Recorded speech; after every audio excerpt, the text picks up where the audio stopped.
Welcome back, my duelist friends. It is a Wednesday, and I got a little question for you guys. And I can always do a little bit of stop and start, and I can get you guys a couple of answers as we're filming. But I wanted to know: have you ever noticed how games sort of like borrow from each other? And I mean that. If you look at any card game right now, there will always be aspects of one card game in another. One of the biggest things that I used to enjoy was when Magic the Gathering created the Relentless Rats spell card. Because you had a game that said you had a playset. Your playset was 4 copies. In Yu-Gi-Oh, we get 3. And you can't play any more than that. But as a kid, I used to play like the Score, Upper Deck, Dragon Ball Z, and depending on which fighting style you were, and I want to say it was Namekian fighting style, and there were certain moves that rather than having the 4 copies, you were allowed to have an extra 4 if you were playing as Piccolo or Nail. And again, I thought that that was awesome. And then Magic releases the Relentless Rats, and Relentless Rats allow you to have any amount of cards in play that you want or in your deck while building. And then one more is like if you look at something a little more modern, like I don't want to say the Naruto CCG, but they did have one. It was Samurai. The generic Samurai Foot Soldier cards were unlimited per your deck building. But if we go to Dragon Ball Super, they had a version of Metal Cooler that did the same thing. So games influence each other. Now, I got a question for you. Did you ever notice that Magic and Yu-Gi-Oh! Influence each other? So first and foremost, we have one of the coolest monsters in all of gaming. We have the Blackluster Soldier. This card has had multiple forms. It's gotten 3 different ritual types. You got the Blackluster Soldier, you have the Super Soldier, and I'm not too sure what the new one is, but I didn't get it yet. And I don't remember if we got Yu-Gi Evolution before we got Invasion of Chaos. But in Invasion of Chaos, we were given the Blackluster Soldier Envoy at the beginning. This wouldn't be the last time either. You get the Sacred Soldier, you get the Envoy of Evening Twilight. There are many versions to the Blackluster Soldier. But one of the things that remains the same is you'll see the same sword. It's always a very similar shield. The armor always looks like it's catching a different type of upgrade.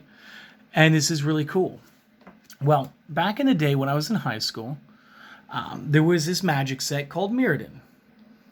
Now, if you take a quick peek online, you can see that Mirrodin first came out in October 2nd of 2003.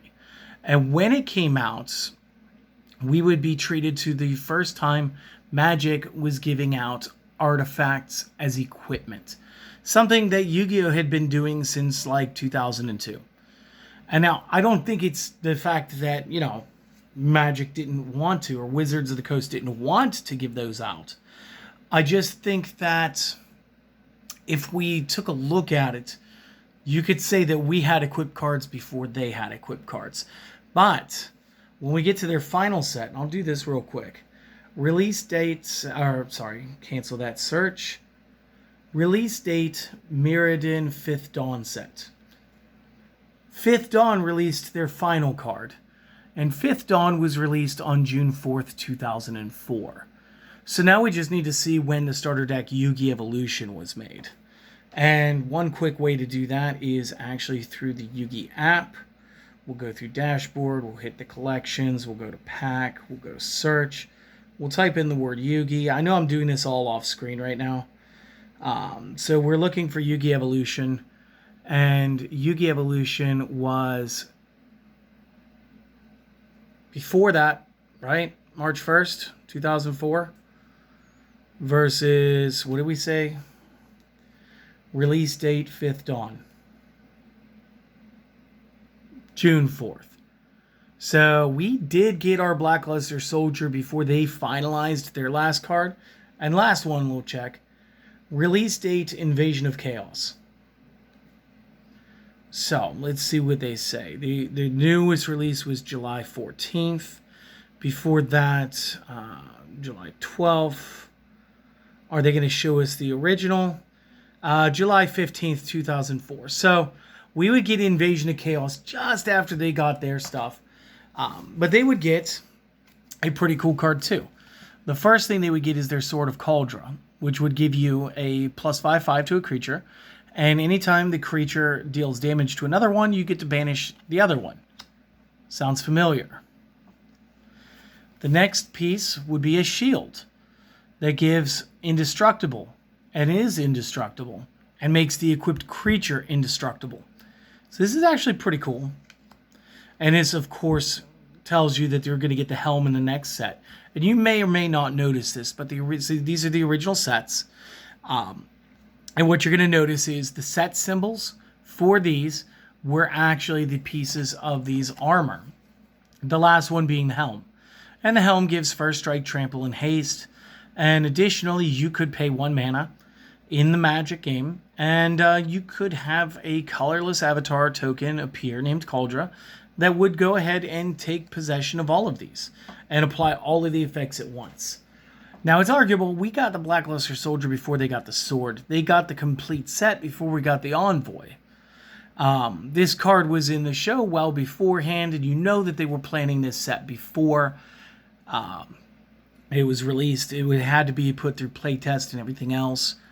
Here's the question. Do you think as Yu-Gi-Oh players, we somehow influenced the creation of Kaldra?